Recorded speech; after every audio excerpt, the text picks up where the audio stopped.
What do these reports tell us about the incredibly resilient U.S. consumer? Look, while the consumer is resilient, they're definitely slowing, and they've been slowing since last summer. When you inflation adjust retail sales, the year-over-year numbers have been negative now for 8 straight months, and it's been a straight line down. It's been declining for 8 straight months. And the retailers that reported, when you read what they wrote, some of them certainly beat earnings, as you pointed out, but those were lowered expectations. I think Walmart's the only one that really had a strong report across the board.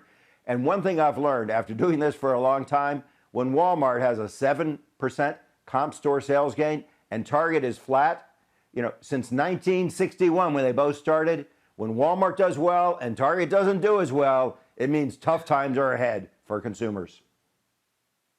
Jerome, you put out great research notes. I know you're always keeping your eye on the data when it comes to the retail sector. So Jerry mentioned lower expectations for earnings. Are retailers, are they also lowering their prices? Are we seeing more discounting and more deals? Well, it's interesting because 77% of the retailers in our Refinitiv index have been earnings expectations.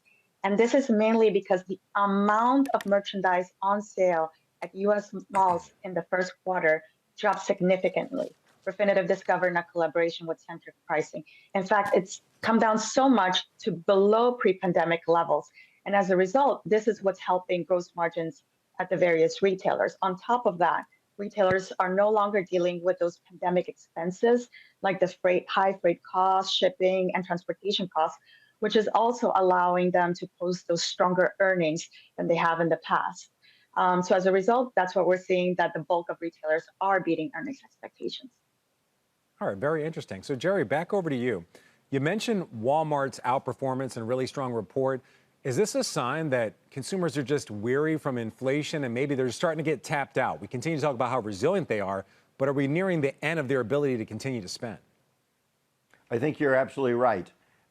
Another data point that points to that is the increase in credit card lending, where consumers are resorting to their credit cards, which is the most expensive form of financing they have on their balance sheet in order to finance the spending that they're doing. So I really think we're seeing that inflation, while coming down, isn't coming down fast enough for consumers, just at the same time that some of these pandemic spending programs are ending. And so they're ending up in a little bit of a crunch. And you heard that from almost every retailer. You talked about the forward guidance. Almost every one of them said that they're seeing signs of strain on the consumer. Even Walmart said the same thing, and that they were benefiting from higher end consumers trading down into Walmart. So I think we've got to be realistic that where we stand right now is a fairly muted environment as we look from now, which we're starting to do, believe it or not, to the holiday season.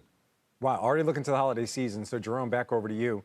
What about confidence? Do consumers feel confident to spend with so much turmoil? We have the debt ceiling, we have the possibility of recession, and again, inflation is still persistent.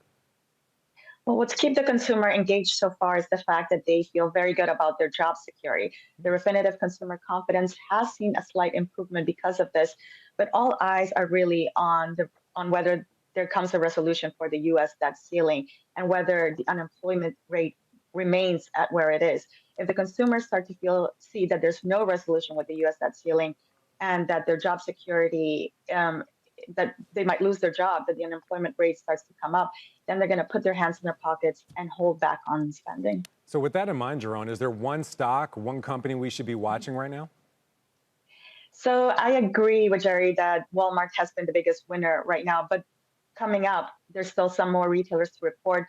And Lululemon is expected to post double-digit same-store sales on top of very strong same-store sales last year. And this is because consumers are very much concerned about wellness and self-care. We've seen that across the board. Even On Cloud did very well. We saw that Ulta Beauty did really good because self-care is very important to consumers. So as a result, Lululemon is the one retailer that is projected to post very strong same-store sales this earnings season.